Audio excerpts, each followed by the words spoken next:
Hi, I'm going to interview a few of my friends to know their opinion about carbon dioxide from this lovely territory. Let's go. Do you think there's a carbon dioxide emission from this territory? No. Why? State your reason. Well, because it's not a living thing, so there's no respiration, therefore no carbon dioxide emission. I can't see any carbon emission because you cannot really see carbon emission. It's not tangible. Okay, do you see a carbon emission from this territory? I didn't see No, I anything can't really see anything. because it's not black Okay. and Gatorade is creamy Okay. and no nonsense. There's no such a thing as carbon inside Gatorade. No, Why? No, definitely no. So? because it's a territory. I think we don't drink carbon dioxide from it. Answered, but actually there's a lot of carbon emission from this territory.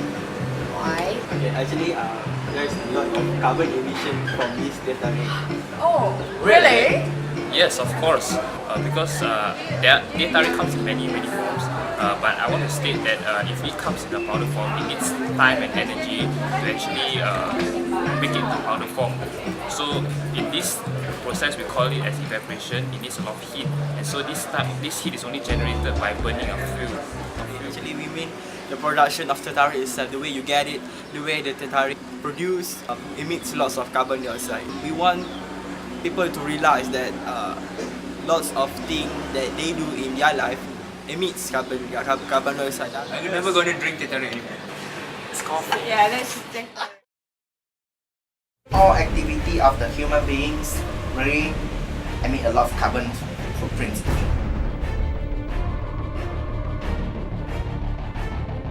Biomass is not green. Try to imagine if all biomass have to be transported to the plants with the lorry. Do you think lorry is clean? No way. Unless you use elephant, which we are not practicing right now.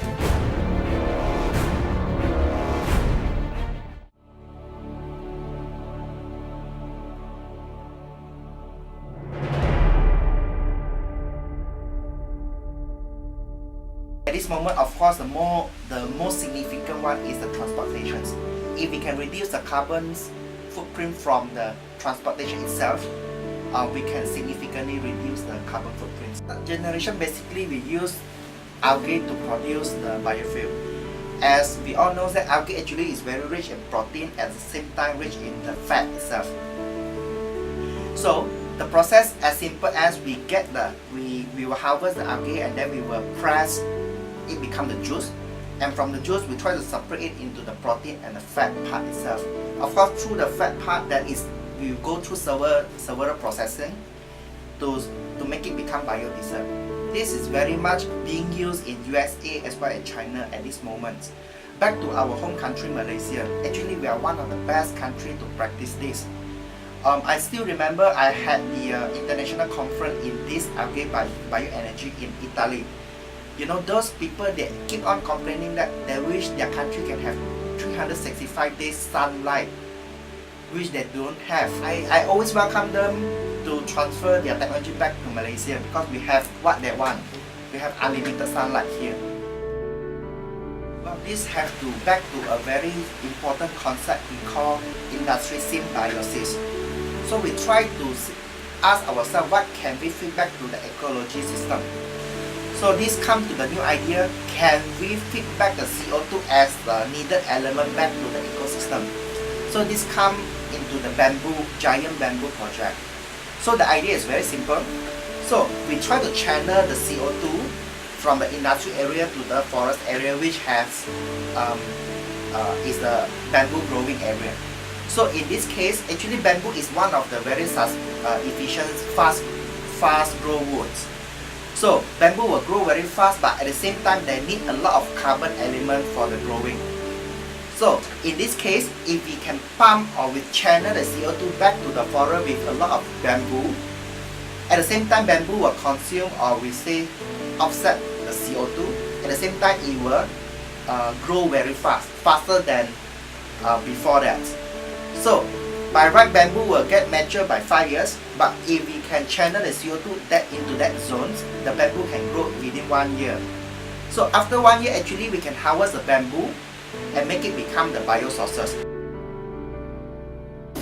The biggest contributor to the carbon corundum in Malaysia is the transportation sector. Have you ever thought that the moment you purchase the item until you receive it, it all involves the carbon emission? What if we can turn down the carbon dioxide without interfering the quality of the service and items? Our event is insanely innovative. We considered the tiniest detail from global positioning system GPS to much bigger one, which is longer battery life. Developing the solar panel in the design allow us to maximize the battery capability.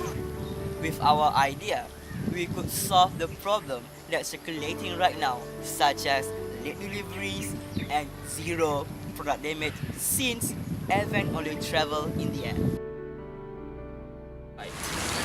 Other people have designed smart car that apply a concept of smart engine, but they miss out that the fact that a lorry also contribute to the increasing percentage of carbon emission every year. We want our idea to have the best features of all, such as 0% fossil fuel.